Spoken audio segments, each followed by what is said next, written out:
Morning, Matt. Hello. Good morning, Duncan. How are you? Yeah, very good, thanks. How are you? Great, thank you. Good. Big game coming up on Saturday. How would you assess the way the pack has gone after 2 rounds, and what will you need to produce on Saturday? I think we improved, a bit from the Scottish game to the Italian game. I think our competitiveness will need to improve. I think structurally we were better. I just think competitively we'll need to improve to take on the intensity that the challenge that the Welsh side will bring us. How do you go about getting that improvement? What's the key to finding that? It's preparation, setting the right tone at preparation, creating the opportunity where players can bring that competitiveness out.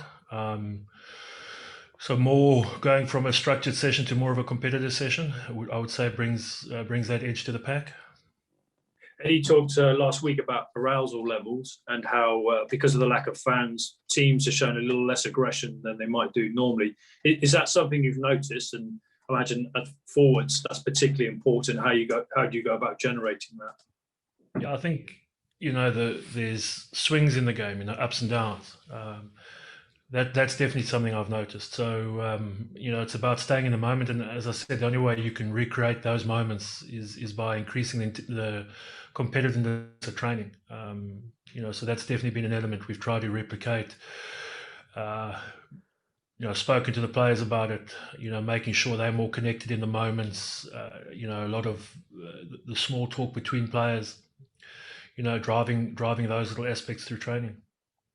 Okay, thank you. Thanks. Russ, we'll come to you next. Hey there, Matt. Just been chatting to Courtney Laws a second ago. How pleased were you with what you saw with the kind of Maritoje, Johnny Hill, Courtney Laws 4-5-6 axis against Italy, and how crucial might that be given who is available over the course of the next few weeks as well as this weekend? Yeah, I think the balance that Courtney brings to the pack is crucial. He gives you a real presence, particularly around the edges, defensively or carrying the ball. But more so, you get those type of forwards that just are the glue in a pack. It's not something you can measure on a spreadsheet. It's not something you can measure in a stat, but it's their presence they bring, the confidence they bring to the players around them. When you have a guy like Courtney next to Johnny, then I think it brings that type of connection. Just in terms of what you might face at the weekend, you look at the brilliance of Alan Wynne-Jones and be it Tipperick, Faletau, whoever in the back row. What kind of quality and what type of challenge are you expecting at the weekend? Yeah, I think Wynne-Jones is. What more do you say about him? Tipperick, exceptional rugby player. So we understand the challenge.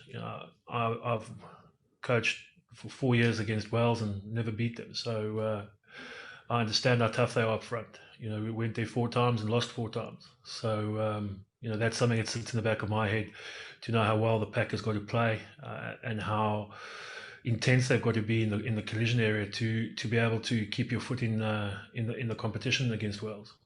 And just on that, Matt, in terms of setting the stall out up front really early on and taking it to the opposition, given what Scotland kind of did against England, how confident are you that hopefully England can go and really try and dominate from the off? I think that's definitely our mindset we've created in training. It's definitely the mindset the players have shown throughout the week.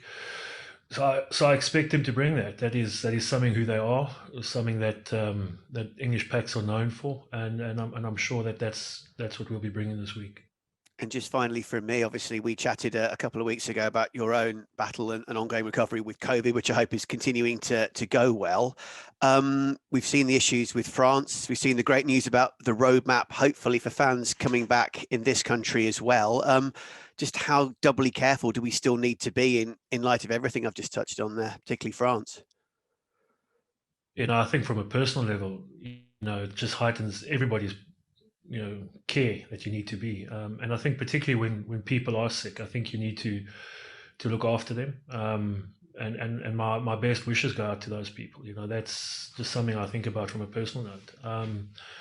I'm sure that the French environment is very secure, and I'm sure that they have done everything in their power to protect those players and those staff members and give them the support they need, as what Dr. Tinga gave gave me that support. So these environments are very, very well run. They're very professional, and I'm sure that support and care is there for the players.